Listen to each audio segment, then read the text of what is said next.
Dear friends in Jesus Christ, in today's gospel, that Jesus was telling the disciples that they have to be aware of the evil attitudes or influence from the Pharisees and the Herod.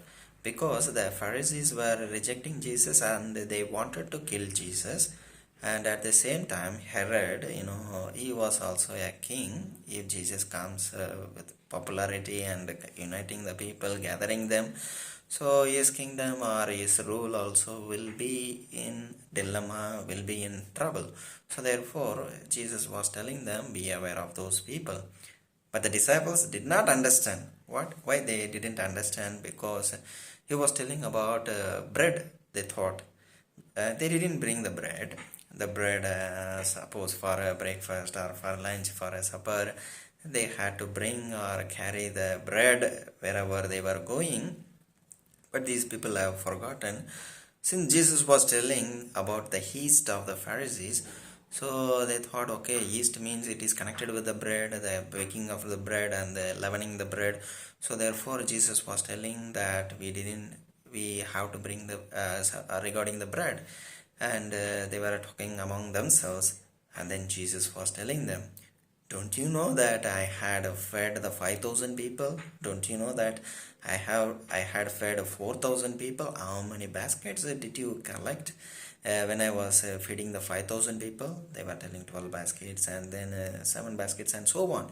So these things, as they were telling, then he was plainly telling them, instructing them that I was talking about the influence, a bad, evil influence of the Pharisees and the Herod.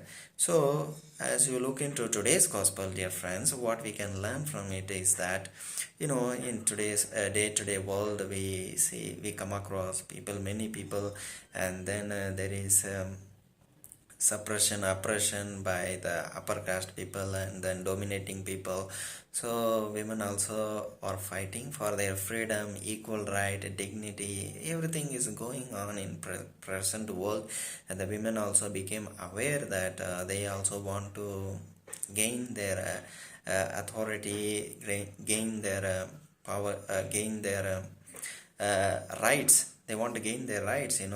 Those times they did not have that many rights because they were silent. They were not allowed to speak a word.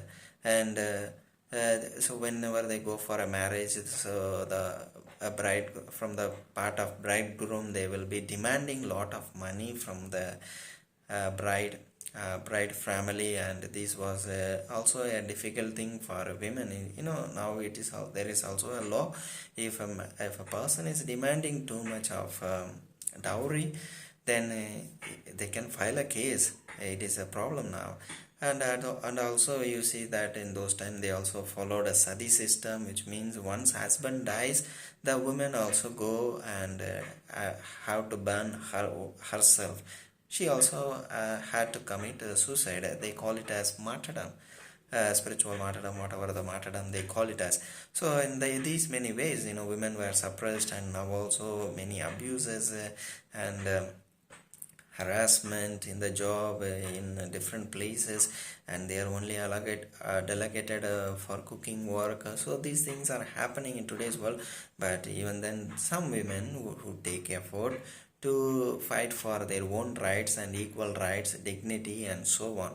These things are happening in today's world, and this can be connected in today's gospel, as Jesus was telling to be aware of those people. Who were they? Were they respecting the women or giving equal dignity to the others? They were not respecting the workers as well, because they will suppress them and they will have the spirit of dominating power. So these things are these things happened in those time, and it is also happening in present world in various ways. So in what way can I be helpful to the other person and fight for their own freedom and equality? If we are taking effort to respect the other person, that would be very nice, well and good. Respect the other person equally, giving them their own dignity. That should be our motive, dear friends. As we proceed in our day-to-day life, let us place Christ before us, and then respect the other person with equal dignity, because everyone is created in the image and likeness of God. Thank you.